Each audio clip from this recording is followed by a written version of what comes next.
It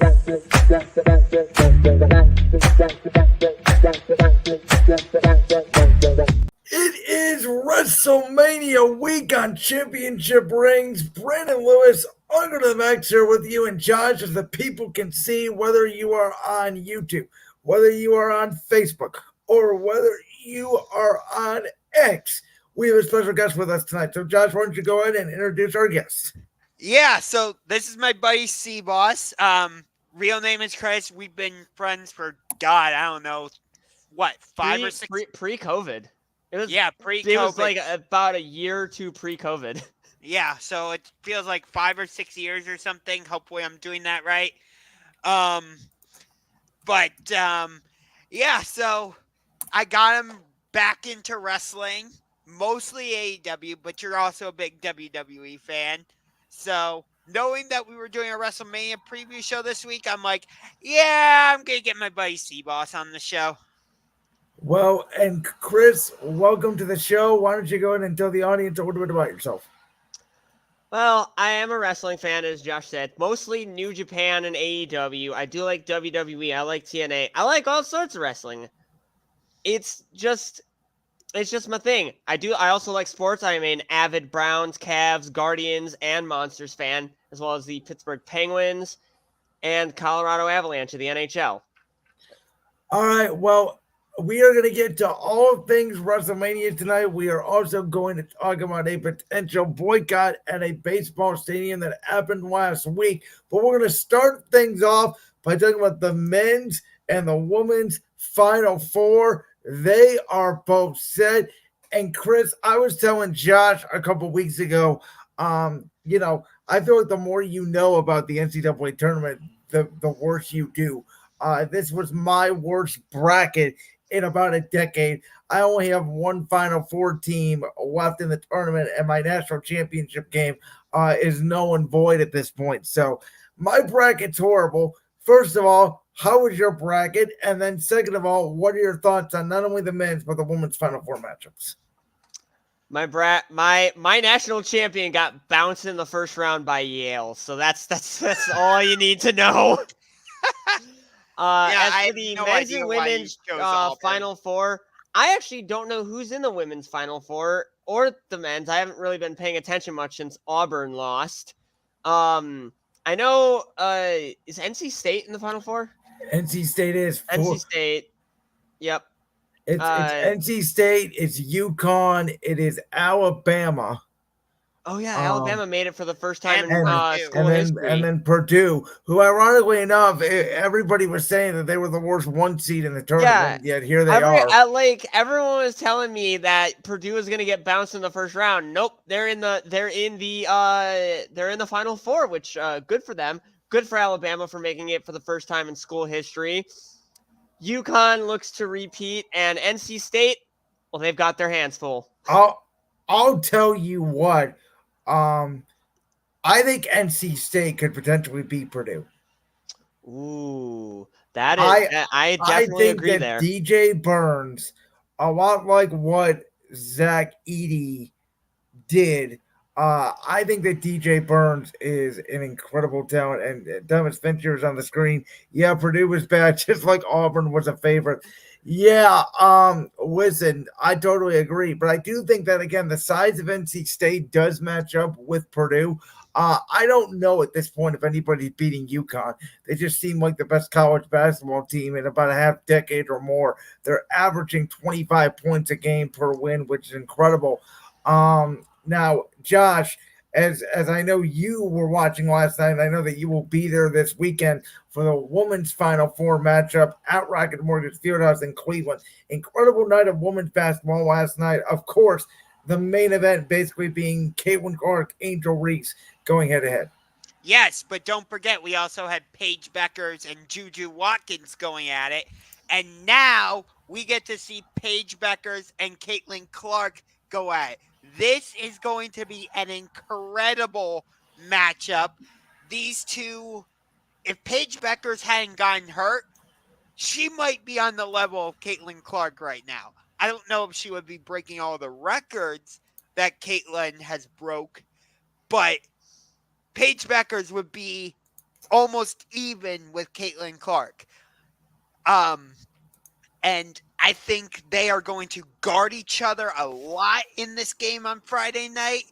It is going to be fantastic. And ironically, in both the men's and the women's Final Four, NC State and UConn are both in it. I don't. That, that's a bit of a rarity. I don't know the. Yeah, no, I don't remember when that could happen. And I think it's unlikely that they'll both make the championship because I think on the women's side Iowa will make it. And South Carolina will probably win because Yeah, they've been winning everything. The last time South Carolina lost was against Caitlin Clark and Iowa in the Final Four last year. last year. So yeah, I mean, I don't know.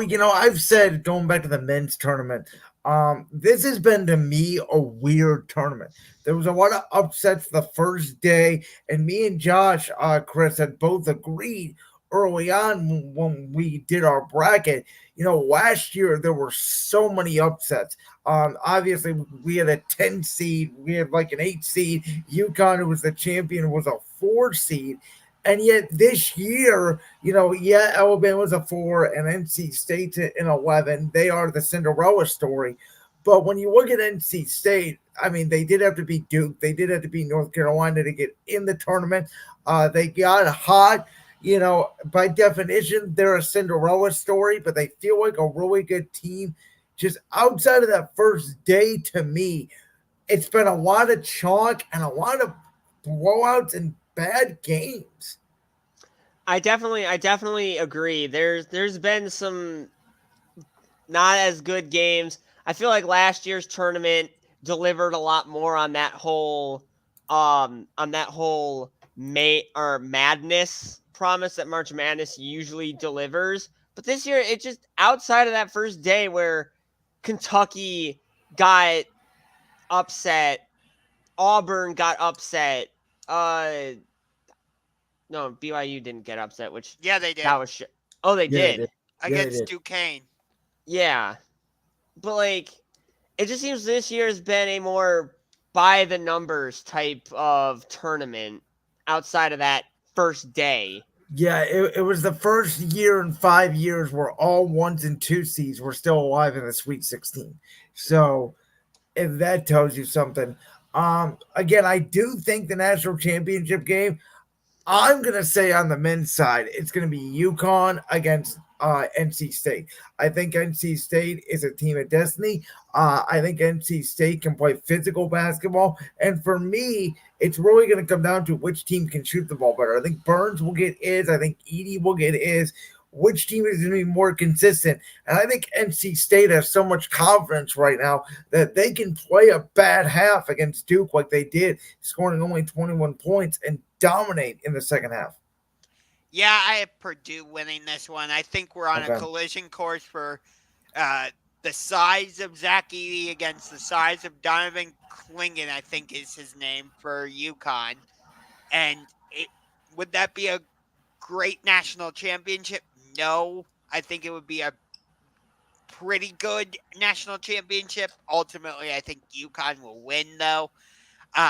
I personally, I have way more interest in the women's Final Four. I think that's been way more exciting overall.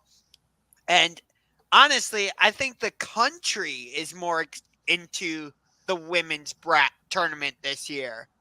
Yeah, no, I agree. I've heard the same thing. And, Chris, I was telling Josh last week that, my concern was for the women's side that, and Josh obviously follows the women's game a lot more closer than I do. But for me, if Caitlin Clark was going to get eliminated last night, I don't know if that viewership is sustained. But by the numbers, they just came out. About 13 million people watched the Iowa LSU game last night, which is really good. I mean, it beat some Thursday night football games this year. So obviously, momentum I think for women's college basketball is rising. Momentum for men's college basketball is declining, and I think it's just because the women have more stars now than the men. Yes, and to piggyback off that, think about what Caitlin Clark could do numbers wise for the WNBA. If you have that like all-time college record breaker go into your league, that might boost viewership 10, maybe 20-fold. Yeah, I mean, the Indiana Fever are making no secret about it. They are going to select Caitlin Clark with the number 1 overall pick in the WNBA draft on April 15th. And we'll see if Angel Reese from LSU declares for the WNBA draft. We haven't heard anything from her as of yet about that. But yeah, I hope when Caitlin Clark comes in to the WNBA that the following she had at Iowa continues into the WNBA. And with that, we got to move on. We got to talk about a boycott that happened at the Oakland A's home opener. Now, for those of you that don't know, me and Josh have been following this story. We talked about it the order when it first broke last fall. But there is sort of a controversy about Oakland potentially moving to Vegas, then not moving to Vegas, then potentially getting a new stadium. We know the A's are, intentionally trying to lose ball games. But Chris, let's start with you. Your own thoughts on A's fans essentially showing up for the home opener, just trying to keep their team in their city, and then your thoughts on if the A's should stay in Oakland. Now this certainly is a developing story, a big story. Last year, the A's fans also boycotted their home opener, and it's continuing this year. It's looking more and more like the A's are either trying to work out some sort of deal to stay in Oakland, or they're just going to leave and go to Vegas. It's entirely up to the city of Oakland to basically make their move, or it's checkmate for them. As for if they stay or not, sure, I'd like to see them stay. I think that Oakland having basically all of their sports teams leave in like the past 5 years or so, that's a little absurd. It's like what like, is Oakland that bad of a city that you just can't stay there? From everything I've heard, yes. I can definitely see that. But if they stay in Oakland, good for them. If they leave and go to Vegas, doesn't really affect me. But I'd like to see them stay in Oakland. What about you, Josh? What's good to you? I'm going to try and keep my emotions in check on this one because this pisses me off. The A's need to stay in Oakland. Vegas has not shown any type of excitement about them possibly coming. And I just want to clarify one thing. It wasn't that they boycotted their home opener last year, Chris. They actually did a reverse boycott against the Tampa Bay Rays on June 13th. So normally a boycott is you don't go and all that. Yeah. Well, with the reverse boycott, they tried to get as many fans into the Coliseum as they could. Whereas this time, fans tried to stay out of the Coliseum, tailgate in the parking lot, and have a big party. Yeah, I mean, home opener was not a pretty sight to see. I mean, it looked like there was barely 1,000 people in that stadium. Right. But, the A's have been in Oakland for, I believe, over 50 years, something like that. And, for me, I grew up knowing them as the Oakland A's. I know they had a stint in Philadelphia. They had a stint in Kansas City. But I've only known them as the Oakland Athletics. And Vegas, fine. You can have an expansion team. But don't take the A's out of Oakland. It's the same way I feel about the Rams and the city of St. Louis. It's the same way I feel about the Chargers and San Diego. Seattle and the Supersonics. I could go on and on and on. This subject really pisses me off, so I'm trying to keep my emotions in check as best as I can. See, I agree more with Chris than you on this one, Josh, because my whole thing on it, and I understand where you're coming from. Yes, obviously, there's been situations like Oklahoma City and Seattle and other moving situations like the Rams. I get it. A lot of people are mad that they left St. Louis, but at the end of the day, this is just my opinion on most of these moves. Everybody gets up in arms about for 5 minutes, but at the end of the day, they just become normalized. And it's like for me, I have no emotional attachment. They stay in Oakland. I'm like, who cares?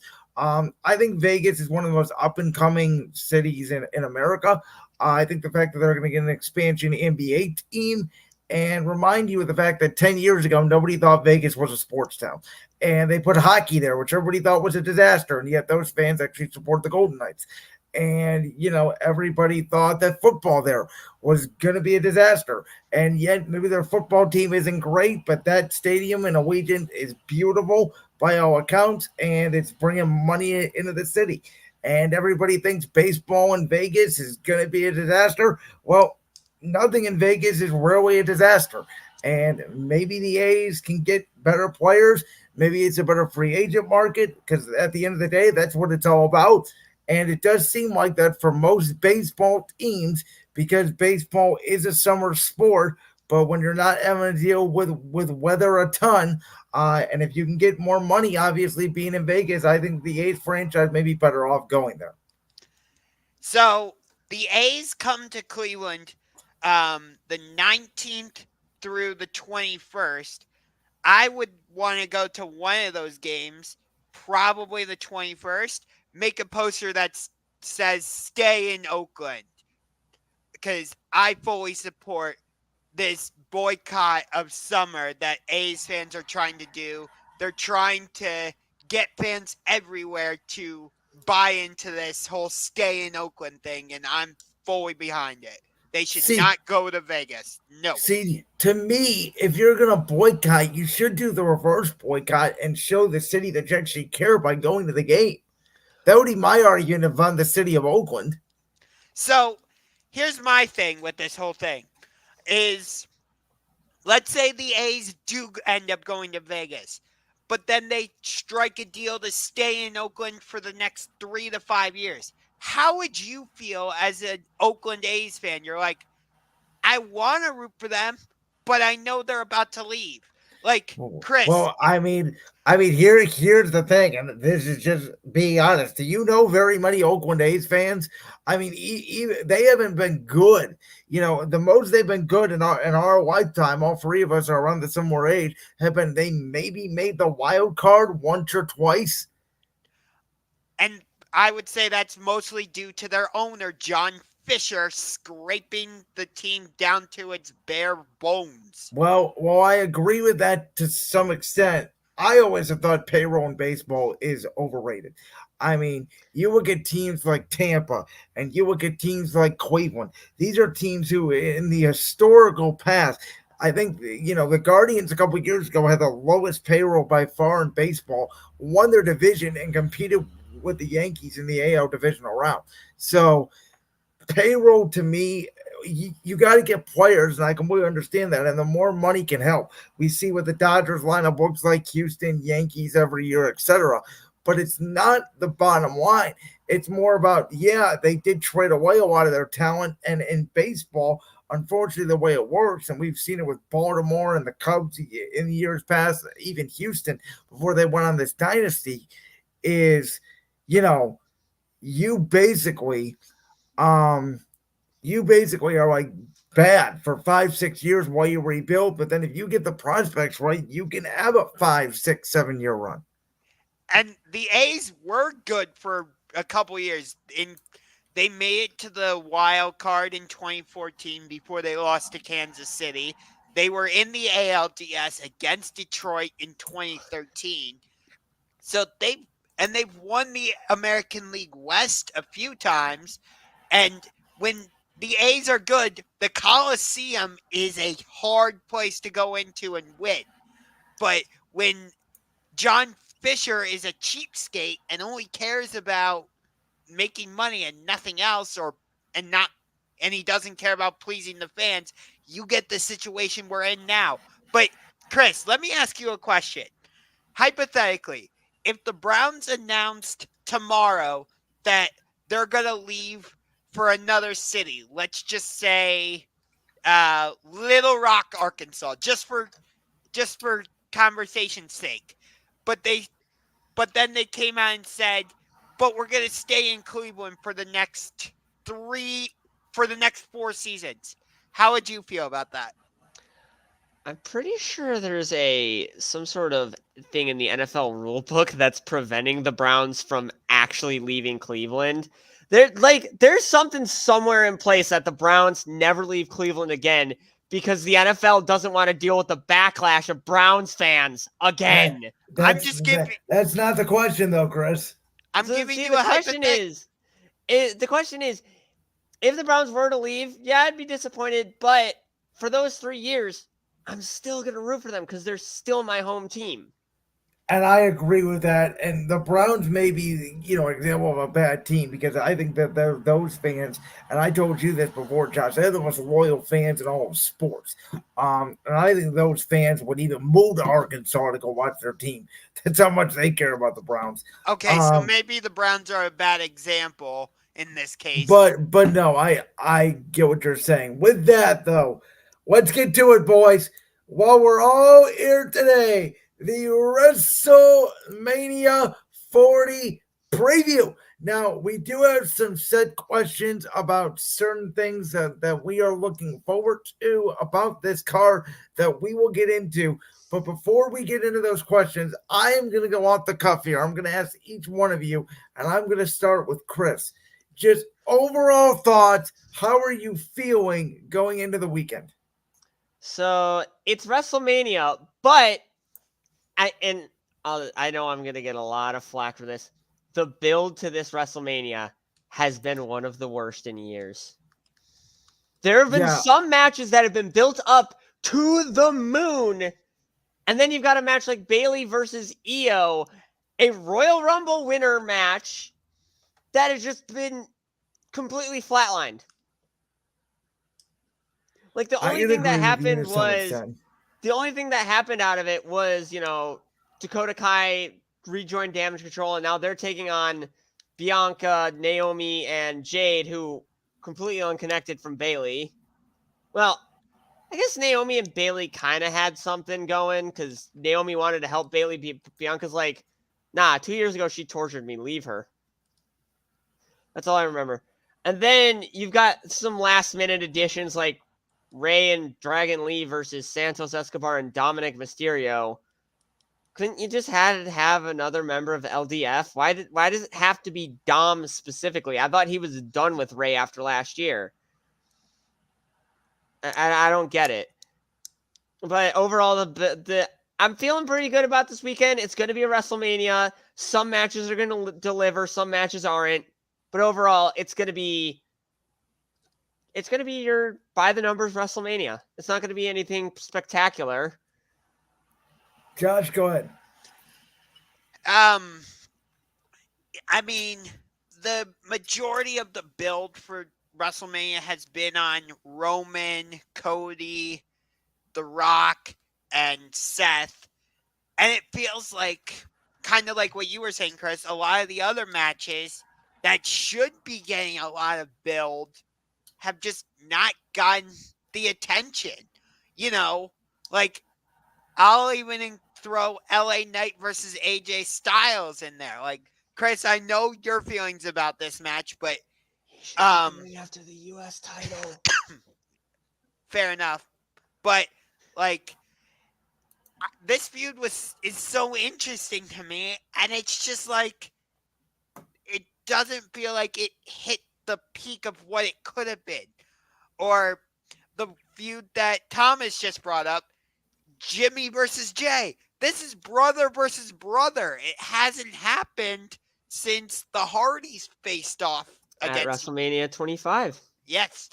So, and it has very little build to it. Like, I thought the Usos match might be a Hell in a Cell match or something.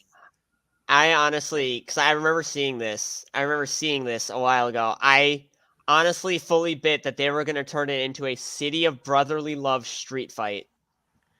That's basically what they're doing with Bobby Lashley and the Street Profits against Karrion Kross and AOP. Yeah.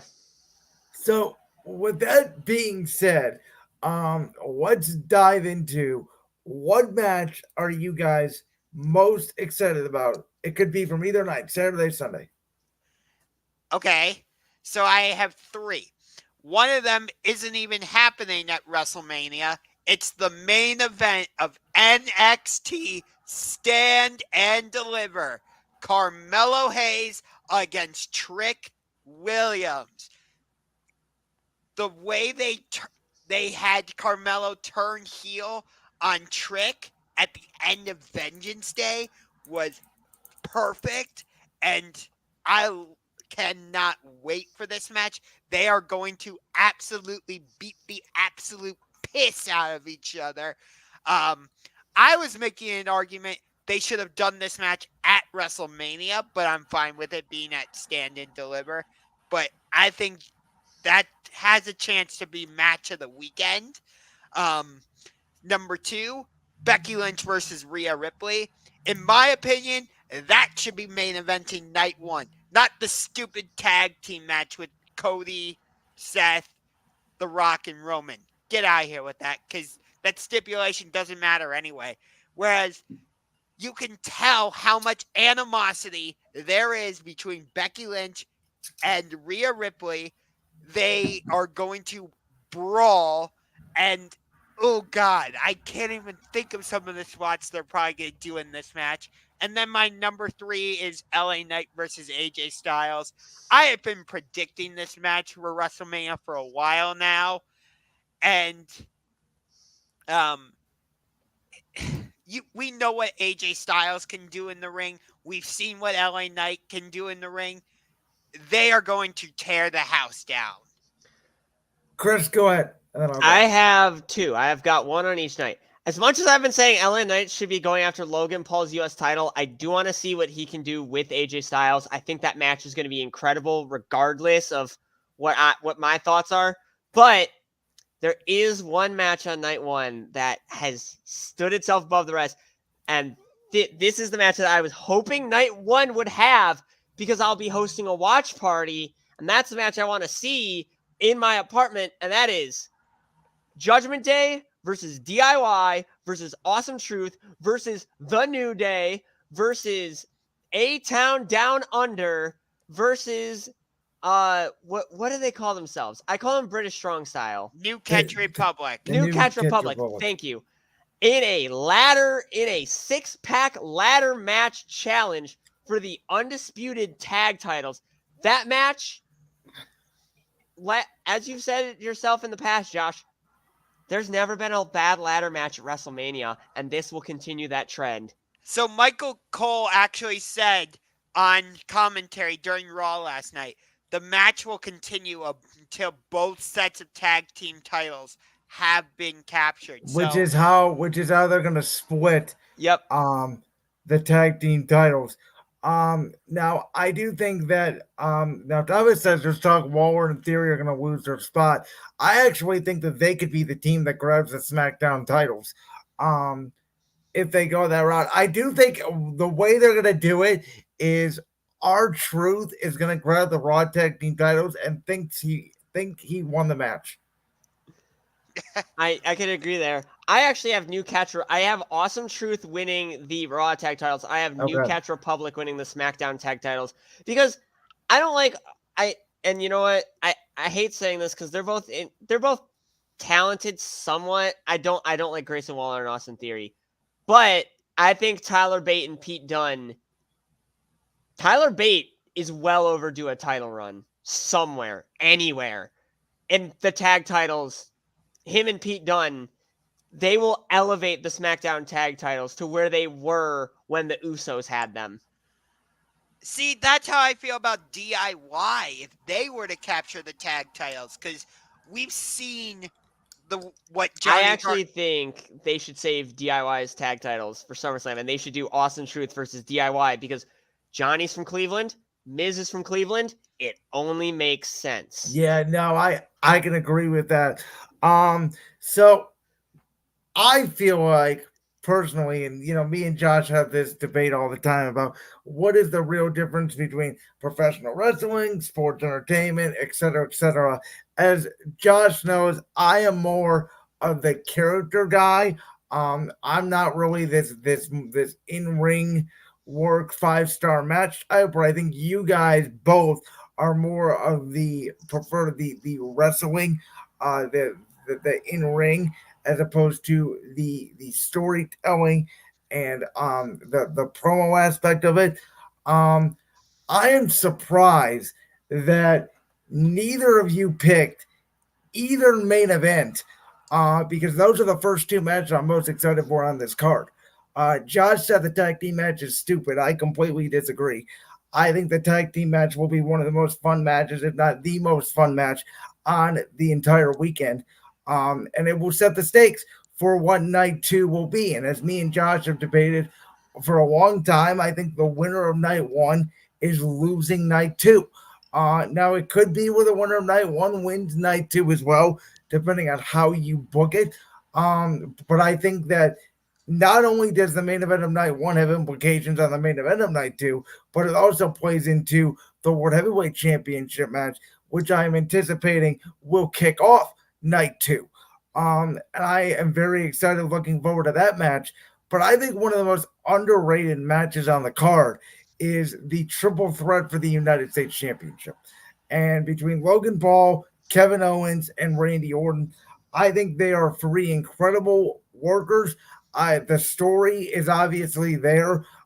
These are three guys, Logan Paul and Randy have been in the business for a long time. Kevin Owens obviously made evented WrestleMania last year. Randy Orton coming back from injury. And Logan Paul, regardless if you love him or hate him, he's obviously from our area. He's one of those celebrities. We don't claim him. Yeah, we don't. Clevelanders do not claim Logan Paul or Jake. Well, you should because he grew up about 15 minutes away from my house, but nonetheless.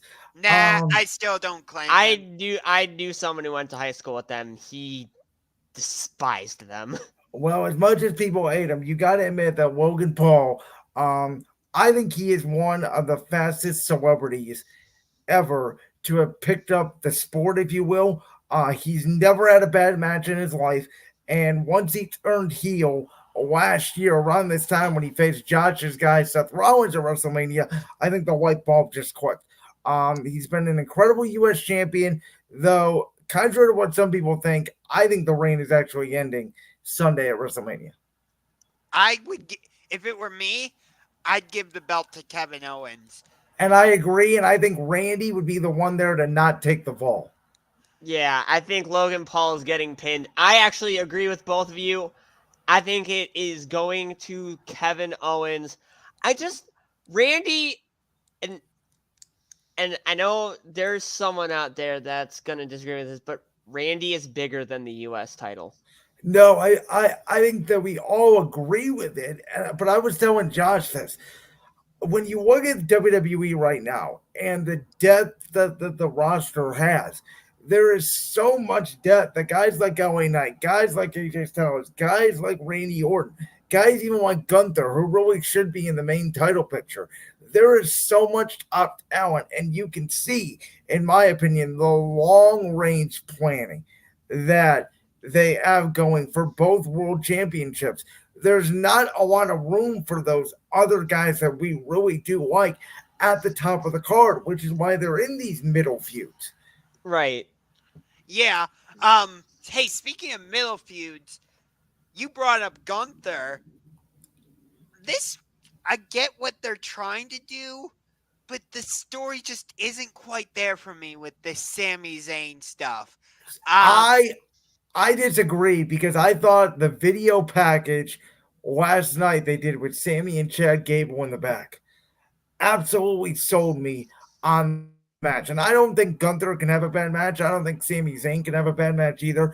And I understand why some people wanted Chad Gable to get his moment here. I get it. My argument is, though, you can't really have Sami Zayn go from being in the main event last year of WrestleMania, one of the most high-profile, emotional stories that we've seen in the past half decade in professional wrestling, to not being on the card at all at WrestleMania. And you guys both know, even though you guys are more hardcore wrestling fans than I am, WrestleMania is mostly about the casualness. And I think Sami Zayn appeals to the audience more than Gable does, unfortunately, for those people. That is very true. Sami Zayn is definitely more casually feel. Now, for those of you that don't know, well, a lot of you guys don't, a lot of your chat doesn't know me, but I am a big Ring of Honor independent scene.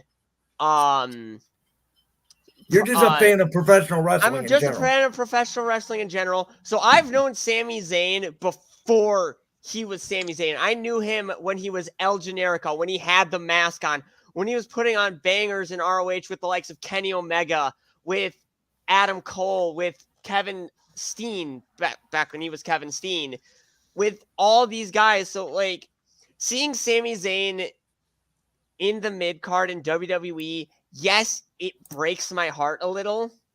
He should be world champion. He should have been world champion by now. But he's not. And we can only hope that changes in the future. But I do think he's beating Gunther. I think he's going to dethrone Gunther, and Gunther is going to be world champion at some point this year.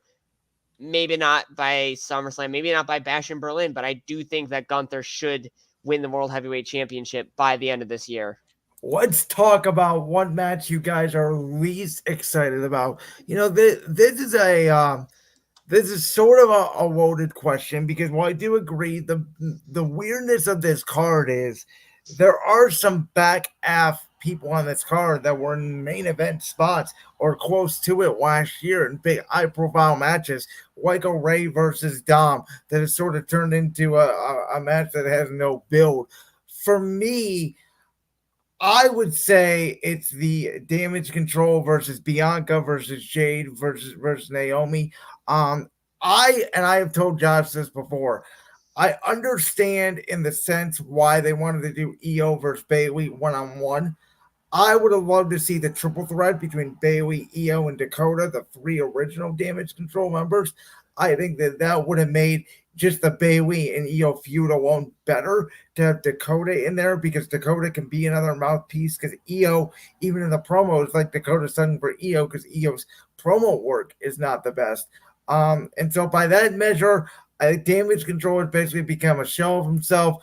This match is basically going to be a Jade Cargill showcase, I believe. I think that they're going to want to make her a huge star. Like, it's going to be a whatever. Probably going to go on right before The Rock and Roman versus Seth and Cody tag match, I would imagine, at the end of night one. Because I do think Becky and Rhea, to Josh's point, I think that's the second best match on night one. I think that kicks off night one. So I think definitely see that kicking off night one. So I think you separate the women's matches as far out as you can, because it's the other match, so that goes on right before the main event.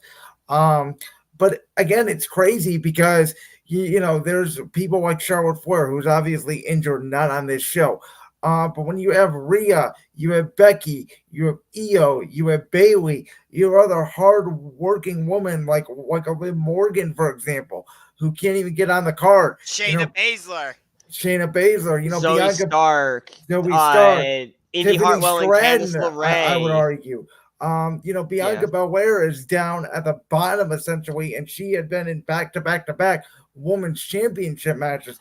So what that tells me is just the depth of the roster right now. And I do think, and me and Josh haven't had this debate, so I'll bring it up right now.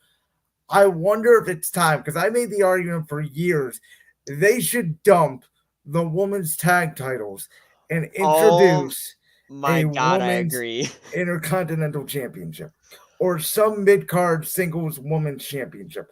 That's what they need to do. The TBS championship in AEW. Yes, something like that, where then I think you could eventually bring the tag titles back once you organically build tag teams.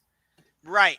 I mean, for the second straight year, the women's tag team titles are not being defended at WrestleMania. And they're in a random 6 Yeah, tag. in a random 6-woman tag match. This is like, because we're in a Discord server where like there's this guy that's pushing hard that says AEW should have women's tag titles, and I look at what WWE has done with their women's tag titles, and I'm like, I'm not sure if I want AEW for that. It seems like if WWE, the big standard for professional wrestling, can't get their women's tag division together, can't have women's tag titles be on their biggest show, what makes anyone think that AEW could do that whole thing any better? I will say there's been times where the tag team titles have been relevant. Nia and Shayna had a good run. Bailey and Sasha had a good Boss run in Nugs connection 2020 always. when they were heels. Oh yeah, when because Bailey had. Did she have the SmackDown? Yeah, she had the SmackDown. Yeah, Sasha they had the Raw. all the yeah, women's gold. Yeah, that was a was a good in time. the PC era, in the middle of COVID. Wow, I would before actually Thunderdome. say that when Sonya Deville, who obviously went out with that ACL injury, I thought Chelsea Green did what she could with the women's tag titles with what she was given, which was unfortunately not much of a division. I see what they're trying to do in building up the tag division a little bit, mostly on Raw. There's like no women's tag teams on SmackDown besides Damage Control, but I've been making the argument that you got to at least have a women's. There's so much depth now in that women's division, partly to what Triple H has done, bringing back a lot of the women when he took over creative control. That I think it's feasible now. Yeah, I think a women's mid-card title should be a thing. And like, look at Ring of Honor just introduced a women's mid-card title, the women's TV title, because their women's division is excellent, and it has been for a while. Athena has been leading the charge for the women. She needs to be on the main roster. That's what I've been saying. This feud between her and Shida for the women's world title at Supercard of Honor, these are two of my favorite women's wrestlers. They should they should burn the house down. And I want to see Athena go after the AEW women's title because she's that good. Yes. And okay, Chris, I'm going to lead you into this because I think I know one of the matches you're least looking forward to. It certainly is for me. Roman Reigns, I'm using your nickname for him, against Cody Rhodes. I can't believe you guys are not looking forward to the main event of WrestleMania. So I'm looking forward to it only because I want to see Roman lose. I don't think Roman, there is no way that they can have Roman Reigns retain this time. Yes, there is. There is absolutely a way. No, you can't. Don't bring up the record. Do not bring up the record. Why would you have the Cody stupid record? It means win nothing. The Royal Rumble 2 years in a row if he's just going to lose the second time? Because he's going to win it 3 times in a row. Don't bring up the record. And they're doing it again. Don't bring up the stupid record. It means nothing. I don't even need to bring up the record. I'm telling you right now, Cody Rhodes I'll say this. Even if he beats Roman, he's not walking out of WrestleMania champion. That is my prediction. Damian Priest is going to cash in. And you know what? I'd love to see Damian Priest cash in, but the way that him and Drew have been interacting, like Drew, like the times that he tried to cash in when Drew was facing someone, or like when Drew and Seth had it. Yeah, Drew. I feel like Drew's gonna win, and Damian Priest is gonna cash in on Drew, but I don't see Damian Priest actually being successful with that cash in because of CM Punk. No. Punk's not getting involved with Drew and Seth at all. No. Drew is going to beat Damian Priest down. Huh. Well, see, I think if Priest cashes in, it would happen mid-match, like the way Rollins did at WrestleMania 31. Or like how Lola Vice tried to do with Roxanne Perez and Lyra Valkyria at Vengeance Day. At Vengeance Day. Which, by the way, that was funny. That was hilarious. She took the pin too. She cashed in and took the pin. That was one of the funnier parts. That was the worst cash in I have ever seen in my entire life. I think they've held the briefcase on Priest for a reason. I think that they have waited for the perfect opportunity, and I think WrestleMania is it. Now I do think that, again, I believe that Cody Rhodes is not beating Roman. I think Roman is retaining the championship. I do think at the same time, Damian Priest could also cash in during the World Championship match, and Priest and Roman could leave WrestleMania as your two champions. I also think there's the combination of Drew and Cody. There's the combination of, Priest and Drew. There's so many different combinations of world champions that could leave this show. That's why I'm saying, Josh is saying that these matches are not intriguing to him. To me, they are so unpredictable. I could sit here and tell you who I think is going to win. You guys think somebody else is going to win. We truly don't know because you can book it both ways. Yes, but I'd have something even funnier. Okay. Roman retains. Damian cashes in on Roman and wins. They're not ending Roman's title reign like that. They've ended title reign. I've seen WWE end long title reigns that way. Can I say this? That was under the old administration, and that also had no significance like Reigns' title reign. Okay. Here's the thing. I get this stipulation with the tag team match. If Cody and Seth win, the Bloodline will not be involved in the title match. I call bullshit on that. It's a Roman Reigns match. Which is the point, which is why I do believe that Cody is actually going to pin The Rock clean in the middle of the ring on night one. Nobody else believes me, but I think that Rock is actually going to take the fall to Cody. And I think that they are still going to get involved on night two because that's what the Bloodline does. And that's why Roman's title reign needs to end, because we're sick and tired of the Bloodline. Yeah, bingo. You guys. And it renders that tag team match absolutely pointless. Well, does it? Because Cody just got a big victory over The Rock. So, it doesn't. Yes, it does. Because the stipulation is if The Rock and Roman win, it's Bloodline rules. If Seth and Cody win, it's free of the Bloodline. But the Bloodline's going to get involved no matter what. It's pointless and stupid. Well, that's your opinion. That's not mine. And also, how many of Roman's title matches have actually been clean? Maybe like 5 or 6?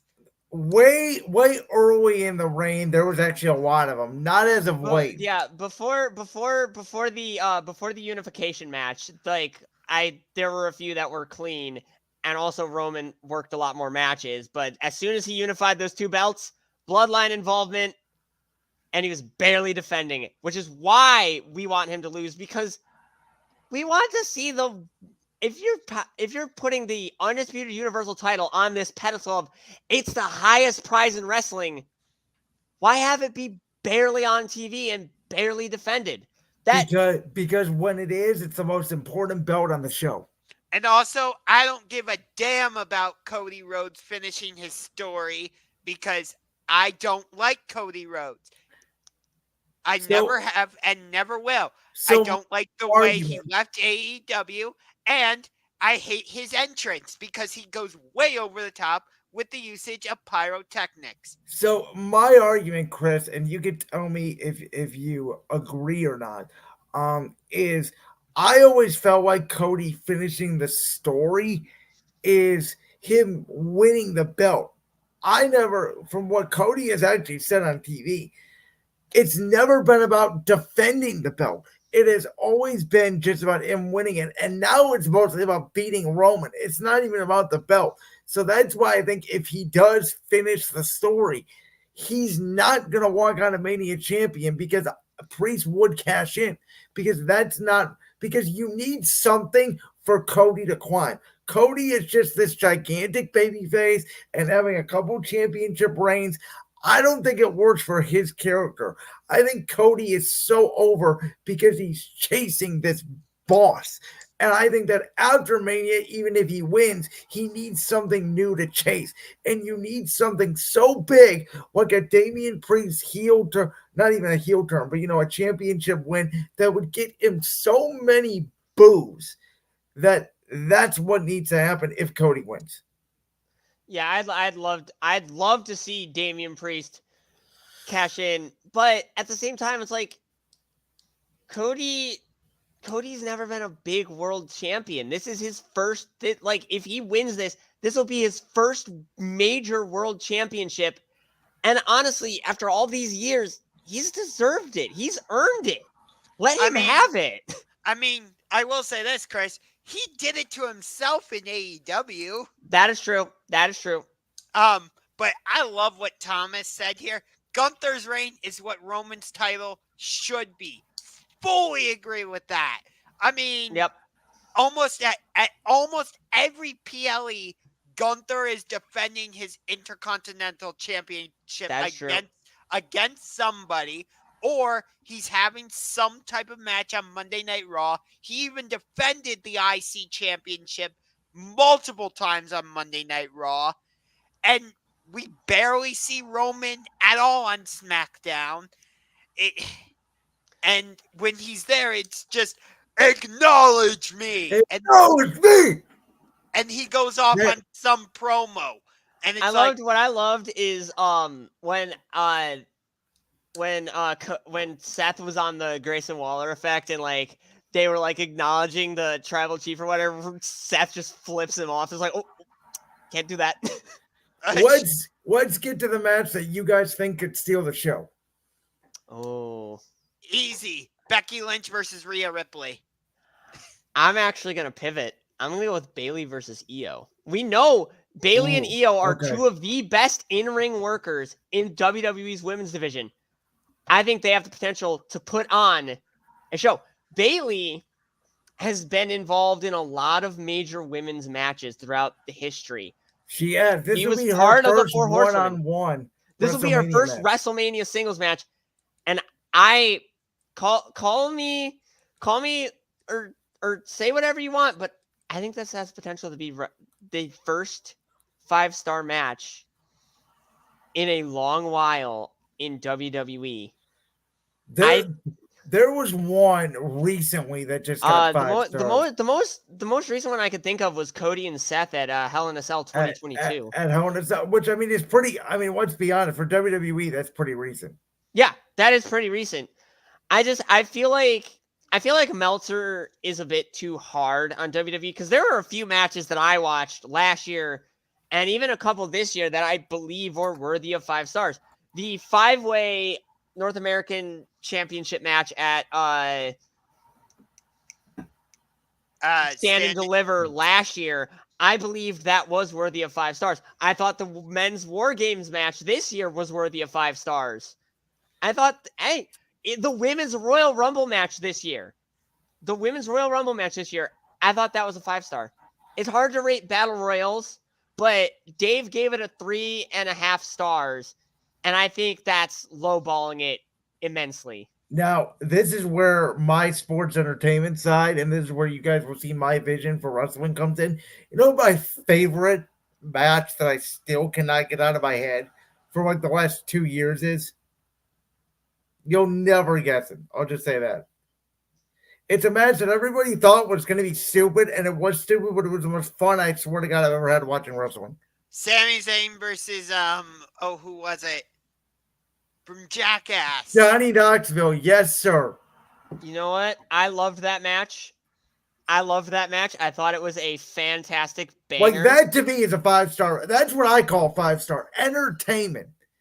I agree. You said I couldn't guess it. Okay, well, you guys both guessed it. So I'll say this. I agree with Thomas. I think the 6-pack challenge, Sammy and Gunther as well. I will say this. I said it a little bit earlier. I think very underrated. The triple threat between Orton, KO, Logan Paul. Very much like Gunther, Drew, and Sheamus last year. I think that could be a hell of a match. Oh, yeah. Sadie Gunther, that's another one that I think could steal the show. But I think Bayley versus EL, that one, I do believe that one could be a 5-star match. And that's how I feel about Becky versus Rhea. Oh, Becky versus Rhea could easily be a 5-star match. And Chris, I know your feelings about the World Championship not being in the main event for Stand and Deliver, but you know how deep this feud runs between Carmelo Hayes and Trick Williams. And I'm going to say it. I know it's on Stand and Deliver, not WrestleMania, but I think Carmelo Hayes versus Trick Williams could still steal the show. We know what Carmelo can do. We've seen what Trick Williams can do. They are going to just absolutely beat the piss out of each other. And I don't think it's a match we're going to forget for a while. I really don't. So let's talk about the champion that is most likely to lose their belt. Chris, I'm going to start with you. Well, as we've discussed, champion, I think, has a 100% chance to lose their belt. Judgment Day. And you thought I was going to say Roman, didn't you? Nope. No, I did not. Because of the 6-pack, I do believe Judgment Day are not walking out tag team champions in any way, shape, or form. That's a good answer. I like it. Josh, I'll let you go. Roman, I don't think he's leaving WrestleMania as the champion. It's either going to be Cody Rhodes or it's going to be Damian Priest. I don't think there's no way in hell that Io Sky walks out women's champion. I think this is Bayley's moment. I think that Bayley deserves it. We talked about it. It's her first one-on-one WrestleMania match. She's been in a multitude of multiple person matches. Obviously, she missed 38 due to an injury. She was a host at 37. 36 was the COVID year. So she had a little bit of a stretch there outside of last year, obviously teaming with Damage Control. She's had a nice little stretch of like not being either on the card or being pretty low to the card. Her last really big match, if you really think about it, was that WrestleMania 33 when it was her, Nia Jax, Charlotte, and Sasha in that fatal 4-way. So I think that Bayley gets her moment here. I also agree with Tom. I think that this WrestleMania, which is going to be Seth Rollins' first WrestleMania main event, which is wild to me, I think it's going to be a bad weekend for Rollins. I could see Drew winning it, but the fact that CM Pinky, as I'm going to call him. Oh, you mean that guy that told the truth about AEW yesterday? I hate CM Punk. I always have and always will. Well, we know that. By the way, Chris, how do you feel about Punk being back? This is how I feel. I am a CM Punk fan through and through. I have been since his early ROH days. Listen, I was a huge fan of Punk, and I've been telling Josh this for months. I went to the Monday Night Raw where he signed to the brand. Yeah, I was there as well in Cleveland in December. I was at the Raw in 2014 when he walked out. So I was there that night. I was one of those people that were very disappointed. But I've been telling Josh this. Listen, there's a reason why, in my opinion, AEW was never higher with them and really hasn't recovered. You can make an argument since Cody left, but really since Brawl Out, it's been a completely different product. Yeah. And yet AEW is still rolling. Well, are they? That's a debate. I don't want to get into the whole. The last couple Dynamites have been just top tier stuff. Yes, and I don't care about the attendance numbers and AEW only has a quarter of the arena full. What I see on TV, they're giving me good shows. I'm liking the matches they're giving us, so I'm happy with it. Like, would I like the attendance numbers to be better? Sure, but for me, it's not a big issue. Well, that is fair enough. Let's move on to our final question here, our final previewing question. Which champion is most likely to retain their championship? Let's start with Chris. Who most likely to retain? If you had come to me a few months ago, I would not have said this as my answer, but Rhea Ripley. I'm going to go with the Intercontinental Champion and the Ring General, Gunther. This is one of the few times I actually agree with Josh tonight. I disagree with you, Chris. I don't think that Sammy is winning. I think that they are setting up for another match with Gable. I think it's one of the reasons why Gable is in this position to help Sammy. I think that they want Gunther to maybe lose the championship actually in Berlin when they go there later in the year. And I disagree with Tom that says that, the Drew winning the world championship sets up a Gunther title at Bash in Berlin. I don't see that at all. I see an Imperium implosion, maybe a Gunther, Ludwig, Giovanni triple threat in Berlin for the Intercontinental Championship potentially at that point. Because again, I think the issue is, I think Drew is facing Punk for the World Championship in Cleveland here at SummerSlam. Absolutely. And I think Punk is going to win that match. And so the way I see it, and this is, again, Roman, Cody, Seth, Punk, there's all these guys that are in this story together. And I think we'll get Punk and Rollins back at some point as well, because we definitely need to see that match. There are all of these guys where their stories are almost intertwined together, that there are your Gunthers, your LA Knights, your Styles, your Orange, as I said earlier in the show. They are main event talents. But at this point in the company, where there's so much long-term storytelling for not only now, but even going into next year's WrestleMania, these guys, to me, there's nowhere to put the championship on them unless you want them to have short title reigns. Right. I mean, going back to the other question, champion most likely to lose, Logan Paul. I mean, we talked about earlier how Kevin Owens is most likely going to win that title. Although, even though I understand what you're saying, Chris, about Randy Orton being bigger than the United States Championship, I think he would be great as United States Champion. See, I think don't get me wrong. I'd love to see Randy Orton as U.S. Champion again, but he's a legend. He doesn't need a mid-card belt, just like Brock Lesnar doesn't need a mid-card belt. What would Randy do for the U.S. title that already, or that Cena? Well, I say this because Randy Orton and Cena had a thing. What would Randy Orton be able to Would Randy Orton be able to elevate the U.S. title like Cena did in, what was that, 2015? 2015. That was 15. Would Randy be able to elevate it like Cena did? I love Randy, but I don't think he can do that.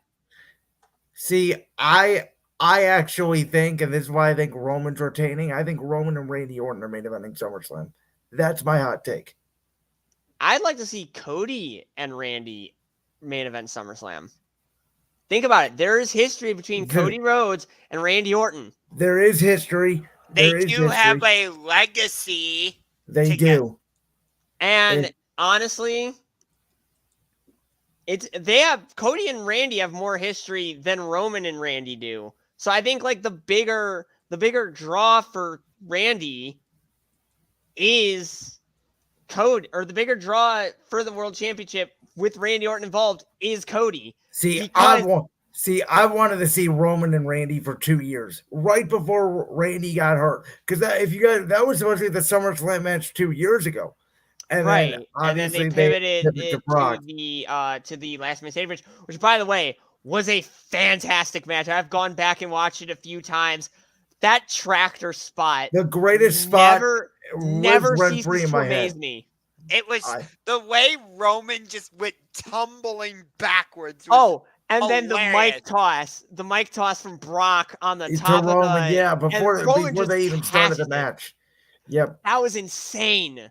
Yes. And then, of course, Austin Theory, Mr. Money in the Bank, getting absolutely destroyed. All right, real talk. Austin Theory is the worst Mr. Money in the Bank, and there's no changing anyone's mind on that. Damien Sandow. Sandow was over at the time. Austin Theory wasn't. Maybe Corbin losing to Jinder Mahal. Yeah, that's a true one. But Baron, yeah, they jobbed Baron Corbin out poorly. Otis, I would that's say a good point. Otis is another one. Man, Braun Strowman should have had something better with it. Yeah, no, I agree. Strowman was so over. I thought he was going to cash in and win the world title, but hey, we win some and we lose some. That'll wrap it up for tonight's episode of Championship Rings. Thank you, Chris. Thank you, SEABOSS, for joining us as we preview WrestleMania, even though, we all know this as wrestling fans. Wrestling nowadays is very opinionated. I feel like it's more opinionated than ever. There's definitely people on both sides of the fence. There's people on one side of the fence or the other. It's kind of like baseball in a way where it's so niche that, it's like you like what you like and you don't like what you don't like. And I think that's why there's so much debate around it. But regardless, I think WrestleMania weekend, we all agree, is going to be incredible. I can't wait for it. Me and Josh will be back here next Tuesday to break it down. But thanks for coming on the show, man. Of course. And I can't wait for WrestleMania weekend to kick off on Friday. I am not watching SmackDown Friday. I'll be watching Ring of Honor Supercard of Honor. And that is Friday. It is also in Philadelphia, ironically. So I guess Ring of Honor is getting in on the WrestleMania festivities, even though it's owned by AEW. And also, Collision is happening on Saturday. But at like 11:30 at night. That's well, yeah, that's because of WrestleMania Night 1 and all that. And also the Final Four. Oh, yeah, that is a thing, too. Yes.